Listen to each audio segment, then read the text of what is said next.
Le secrétaire général To Lam a hautement apprécié les contributions du Pacifico Energy au développement du Vietnam dans les domaines de l'énergie renouvelable. Le secteur agricole vietnamien est confronté à des défis majeurs dus à la concurrence féroce des autres marchés d'exportation. La pollution devient de plus en plus grave à Hanoï. La capitale promeut des solutions pour faire face à la pollution environnementale.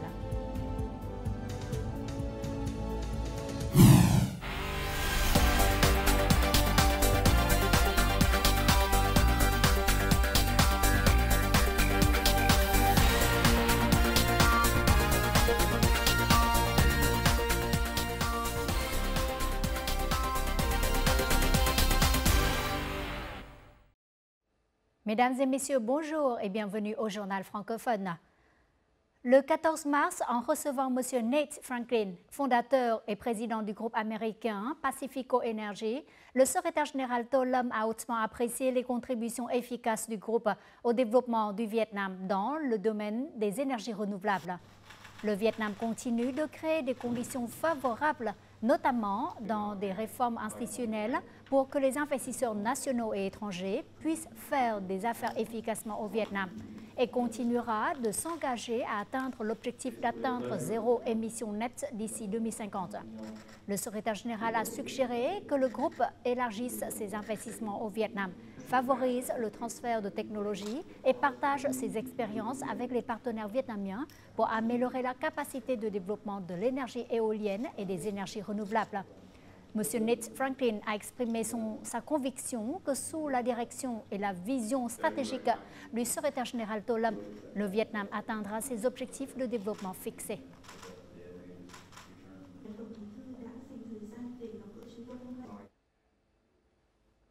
Le 14 mars, le Premier ministre Phạm Minh Chính a reçu M.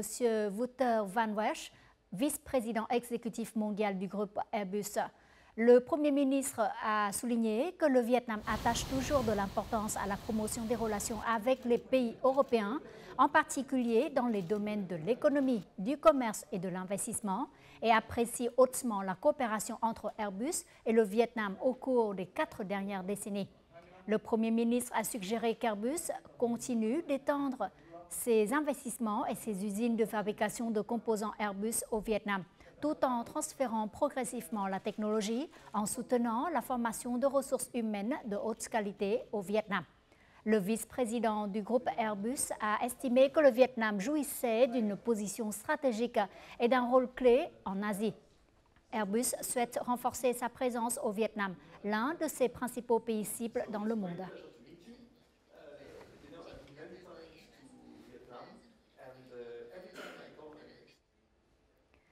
Selon le ministère de l'Agriculture et de l'Environnement, les exportations agricoles, forestières et halieutiques du Vietnam ont enregistré une croissance positive au cours des 2 premiers mois de cette année, avec un chiffre d'affaires total de près de 9,34 milliards de dollars, soit une augmentation de 8,3% par rapport à la même période de l'année dernière. Les exportations de produits de la mer ont augmenté de 18,6%, marquant une nette reprise. La demande de pangasius et de crevettes aux États-Unis et au Japon a fortement augmenté.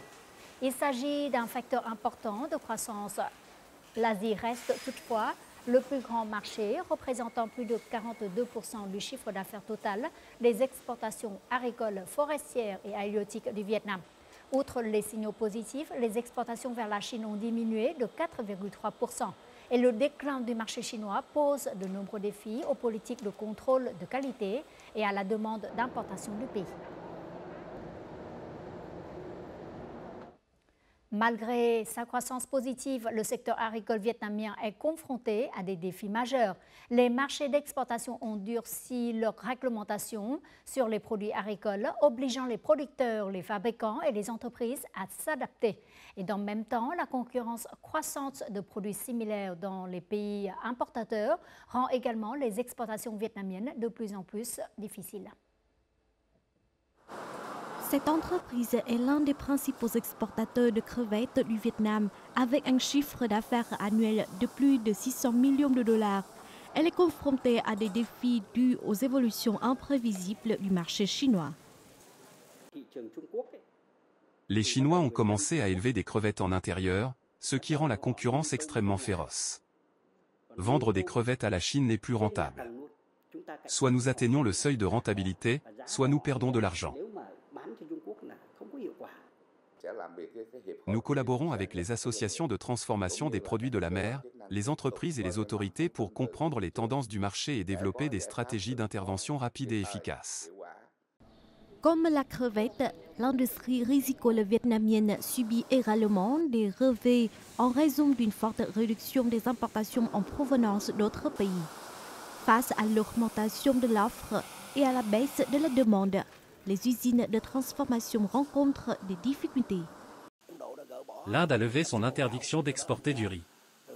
Depuis le début de l'année, les exportateurs attendaient une baisse des prix et les prix du riz sur le marché intérieur ont fortement chuté. En plus d'investir dans des entrepôts d'une capacité de plusieurs dizaines ou centaines de tonnes de riz, la solution urgente pour l'industrie du riz est de disposer de sources de crédit opportunes afin que les usines puissent être plus proactives dans l'achat, la transformation et l'exportation. Les exportations agricoles atteignent plus de 65 milliards de dollars par an. Cependant, cette industrie ne maîtrise pas bien la production et la qualité et dépend entièrement du marché. Par conséquent, elle ne peut pas se développer et croître de manière durable. L'intelligence artificielle, IA, et les semi-conducteurs sont désormais les piliers de l'avenir de l'économie numérique. Selon les experts, un environnement politique stable, une position stratégique dans la chaîne d'approvisionnement mondiale et des ressources humaines jeunes sont les avantages qui peuvent aider le Vietnam à devenir un centre mondial d'innovation dans l'IA et les semi-conducteurs à l'avenir. Nous en saurons plus. La taille du marché de l'IA au Vietnam devrait atteindre 800 millions de dollars cette année. L'IA est de plus en plus utilisée dans de nombreux domaines et devient un moteur important de la transformation numérique et du développement économique numérique. Dans le domaine de la finance et de la banque, l'IA permet de créer un écosystème d'applications financières numériques traitant des centaines de millions de transactions chaque année sans nécessiter trop de ressources humaines. En appliquant l'IA avec une plateforme Big Data et de bonnes capacités d'analyse de l'IA, nous aurons des portraits de clients et prédirons leurs besoins. Nous concevrons des produits et créerons des canaux pour apporter des services aux clients de la manière la plus sûre. L'intégration de l'IA dans le processus de conception et de fabrication des puces devient une nouvelle tendance qui attire d'énormes flux d'investissement. Cette tendance augmente non seulement l'efficacité de la production, mais ouvre aussi de nouvelles opportunités pour les pôles technologiques émergents du monde entier. Pour maîtriser la technologie des plateformes, les entreprises vietnamiennes doivent accéder aux technologies avancées. L'IA sur appareil est un domaine dans lequel aucune entreprise n'est véritablement leader. Si le Vietnam coopère avec des entreprises mondiales, les chances de succès sont très élevées. Nous devons nous concentrer sur l'amélioration des performances algorithmiques de l'IA, une direction dans laquelle la Chine a connu beaucoup de succès. Nous coordonnerons nos efforts avec les entreprises technologiques pour créer des centres de recherche et développement en IA et en semi-conducteurs au Vietnam, afin que les entreprises nationales puissent maîtriser les technologies de base. Nous élaborerons aussi des programmes de soutien pour aider les entreprises à participer à la chaîne de valeur des semi-conducteurs et de l'IA. Le Vietnam est confronté à une opportunité en or de réaliser une percée majeure dans les domaines de l'IA et des semi-conducteurs. Pour profiter de cette opportunité, le Vietnam doit participer de manière proactive à l'écosystème mondial afin de créer un tremplin pour participer plus profondément à la chaîne de valeur des industries de haute technologie. Notre journal continue avec les taux de change et l'indice de la bourse pour ce 14 mars.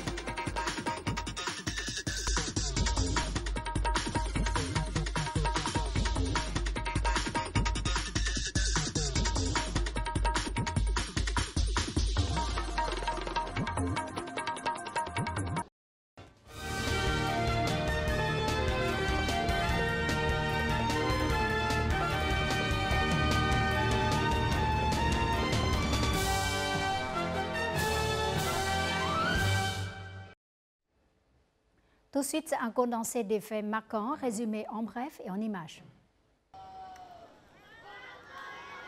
Le secrétaire général du Parti communiste du Vietnam, To Lâm, son épouse et la délégation vietnamienne ont effectué du 9 au 11 mars leur visite d'État de 3 jours en Indonésie et une visite officielle au secrétariat de l'ASEAN.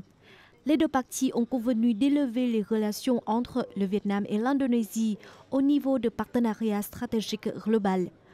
Elles ont décidé d'élargir et d'approfondir la coopération économique avec pour objectif d'atteindre rapidement 18 milliards de dollars d'échanges commerciaux bilatéraux. À cette occasion, le leader du PCV a visité le siège du secrétariat de l'ASEAN. Il a prononcé un discours politique liminaire lors de la cérémonie célébrant le 30e anniversaire de l'adhésion du Vietnam à l'ASEAN. Après avoir achevé sa visite en Indonésie, le secrétaire général To Lâm s'est rendu à Singapour pour une visite officielle du 11 au 13 mars. Au cours de sa visite, il s'est entretenu avec le Premier ministre Laurence Wong et rencontré les hauts dirigeants du Singapour. Les deux parties ont décidé d'élever leurs relations au niveau de partenariat stratégique global. Elles se sont engagées à consolider et renforcer leur coopération mutuellement bénéfique, leur confiance politique et leur coordination pour résoudre les défis communs. À cette occasion, le leader du PCV a assisté à l'échange de documents de coopération et reçu des dirigeants d'entreprises singapouriennes de renom. Le président Lương Cường a travaillé le 13 mars avec les ministères et agences concernés sur la mise en œuvre de l'amnistie présidentielle à l'occasion du 50e anniversaire de la libération du Sud et de la réunification nationale. Pour assurer l'efficacité de la grâce présidentielle, le chef de l'État a demandé d'accomplir d'urgence les tâches assignées en garantissant l'objectivité, la démocratie, l'équité, la transparence et la rigueur du travail d'amnistie. Lương Cường a également insisté sur la nécessité d'accompagner les personnes raciées dans leur réinsertion sociale afin qu'elles puissent redevenir des citoyens actifs et utiles à la société. Jeudi 13 mars, le Premier ministre Phạm Minh Chính a présidé la 4e réunion du sous-comité socio-économique du 14e Congrès national du parti, afin de poursuivre l'élaboration et la finalisation du projet de rapport socio-économique. Le chef du gouvernement a insisté sur la nécessité de mettre en évidence la mise en œuvre des 3 percées stratégiques en matière d'amélioration institutionnelle, d'infrastructure et de formation des ressources humaines.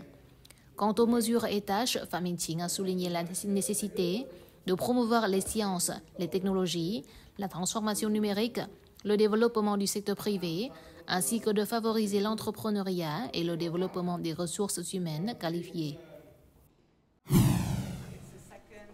D'après le dernier rapport économique de la Banque mondiale sur le Vietnam publié le 12 mars, le Vietnam devrait maintenir une croissance économique robuste au cours des 2 prochaines années.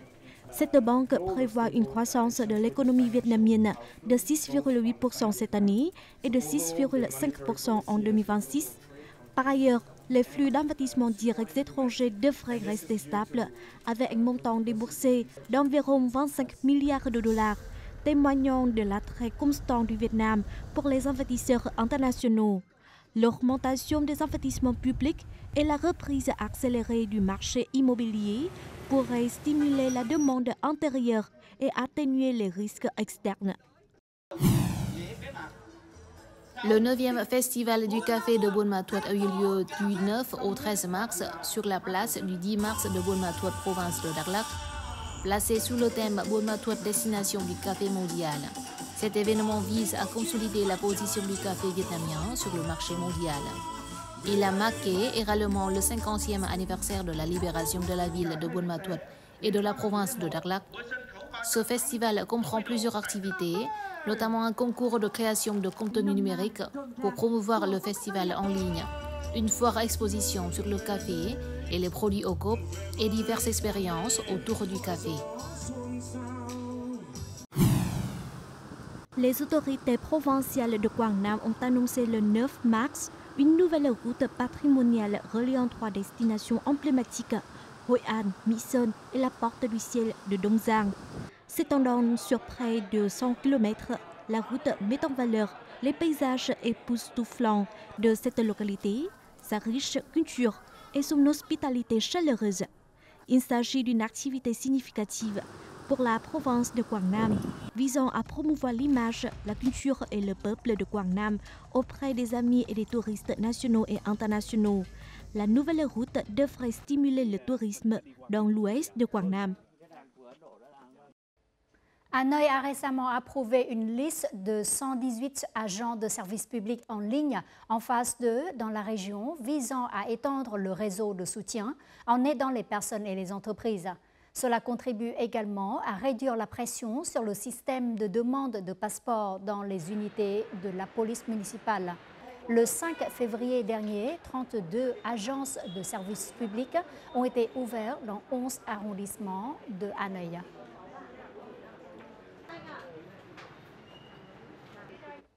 Depuis novembre dernier jusqu'à aujourd'hui, Hanoï a connu de nombreux jours avec une qualité de l'air très mauvaise, dont nocive pour la santé des habitants. La pollution devient de plus en plus grave et dure également plus longtemps. Dans un avenir proche, Hanoï coopérera avec l'Académie vietnamienne des sciences et technologies pour développer des solutions permettant de résoudre les problèmes environnementaux. Résoudre le problème de la pollution de l'air est une tâche essentielle de Hanoï. Actuellement, la concentration moyenne de PM2,5 est élevée, dépassant 2 fois la norme autorisée. En 2023, le nombre de jours avec une bonne qualité de l'air n'était que 15%. En 2024, Hanoï a connu de nombreuses vagues de pollution prolongées. Nous manquons de données, les bases de données sont inexistantes. Les systèmes de surveillance ne fonctionnent pas bien et la gestion de l'environnement atmosphérique est faible. Hanoï doit appliquer des solutions drastiques conformément aux directives du secrétaire général Tô-Lâm sur la gestion de la pollution de l'air à Hanoï, Ho Chi Minh Ville et dans d'autres grandes villes. Le facteur technologique est donc important pour rechercher et trouver des solutions spécifiques. Nous pouvons utiliser l'IA dans la surveillance, le traitement des eaux usées, des déchets et de la pollution à Hanoï. Les scientifiques proposent donc des études qui peuvent résoudre ce problème.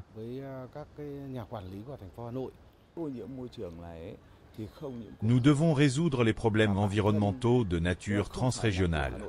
Nous conseillerons aussi les dirigeants de la ville pour qu'ils adoptent des solutions plus fondamentales, contribuant à améliorer les problèmes environnementaux, en particulier l'air.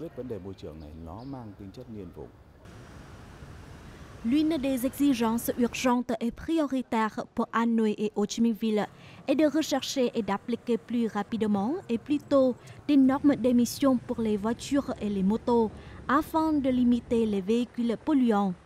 Il est nécessaire d'encourager les gens à utiliser des moyens de transport écologiques pour réduire les émissions qui causent la pollution de l'air.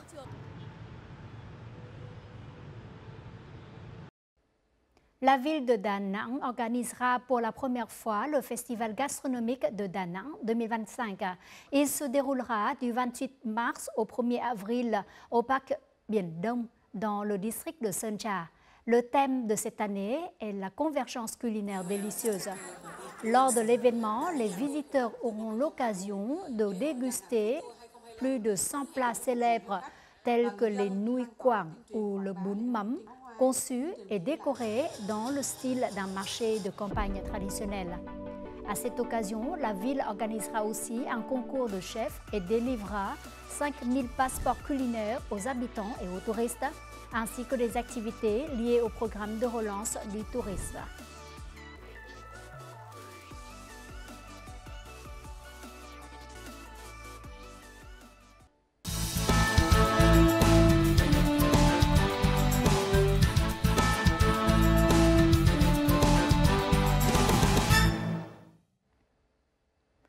Avez-vous déjà essayé le spray de sauce de poisson?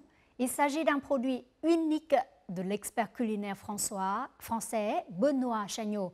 Passionné de cuisine vietnamienne, il a créé ses propres recettes de sauce de poisson qui combinent harmonieusement les saveurs traditionnelles vietnamiennes et occidentales. Benoît Chagnot a créé une sauce de poisson ayant le saveur fumé destinée aux convives internationaux.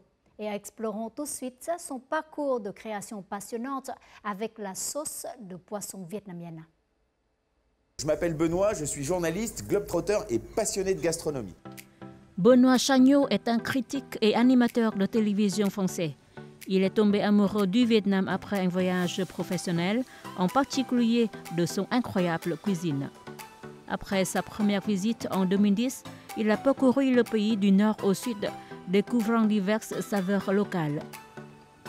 Ce voyage l'a inspiré à créer des recettes innovantes sur la sauce de poisson, réimaginant au-delà de son goût et de sa présentation pour le marché haut de gamme.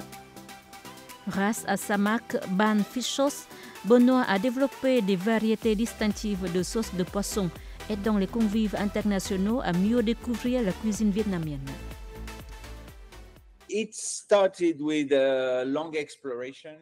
Tout a commencé par une longue exploration de la cuisine vietnamienne. Puis, j'ai découvert une sauce de poisson délicieuse, fabriquée à Hoang Nam de façon artisanale. C'était pour moi une révélation. J'ai trouvé un atelier et j'ai voulu vraiment apprendre à faire ce type de nuoc mam. Mais j'ai été refusé. Je suis donc resté 3 jours devant cet atelier. Après 3 jours, la propriétaire est venue me voir et m'a dit « Qu'est-ce que vous voulez ? Je veux apprendre. » Elle m'a répondu « Je ne peux pas vous apprendre, mais si vous voulez, vous pouvez travailler pour moi. » J'ai donc commencé à travailler avec eux. C'était très dur. Elle m'a montré le processus traditionnel et c'était très intéressant parce que j'avais étudié la science de la fermentation. Après avoir fait la sauce de poisson traditionnelle, j'ai commencé à infuser dans la sauce de poisson certaines épices que j'avais trouvées dans les montagnes du nord du Vietnam, comme le hat doa, le mac mat, le mac ken ou le tao qua. Je voulais créer une parfaite harmonie entre le meilleur de la mer et le meilleur de la terre. Et parce que pour moi, c'est l'essence du Vietnam.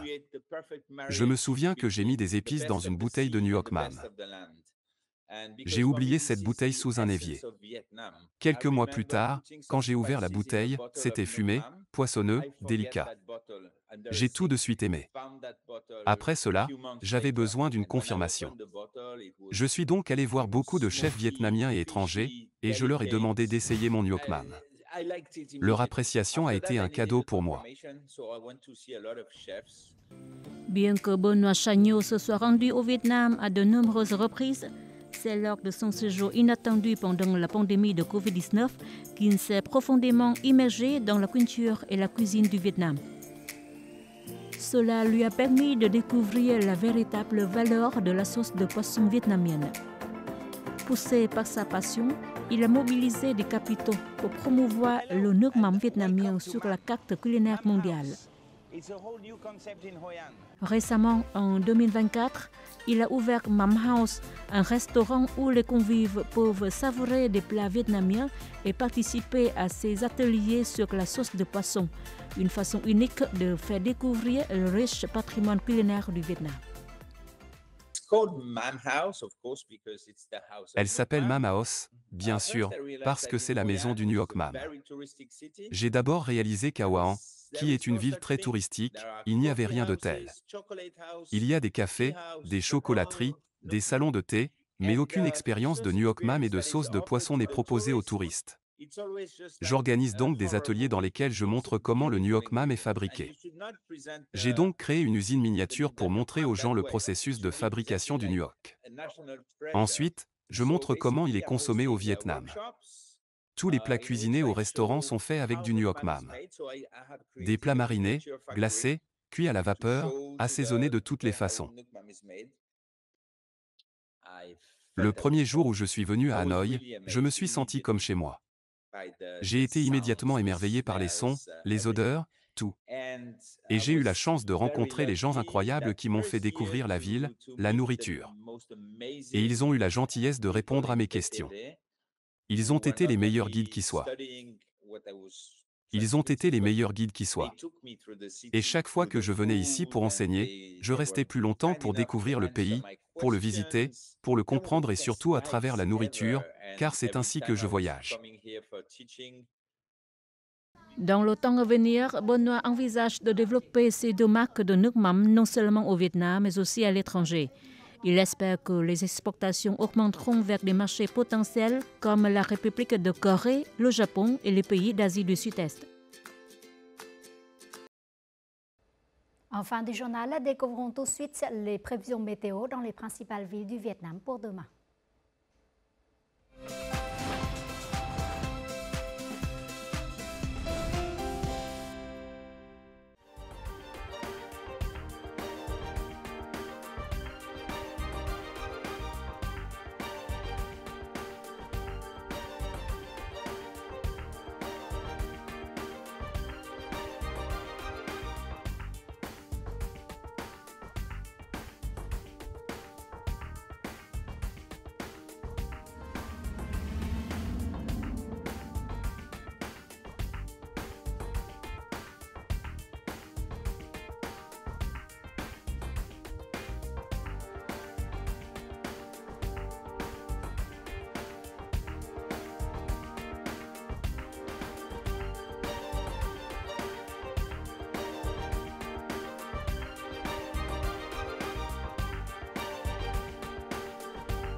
Les informations sur la météo ont clôturé notre journal. Merci pour votre fidélité. Très bon week-end à vous tous et à la semaine prochaine.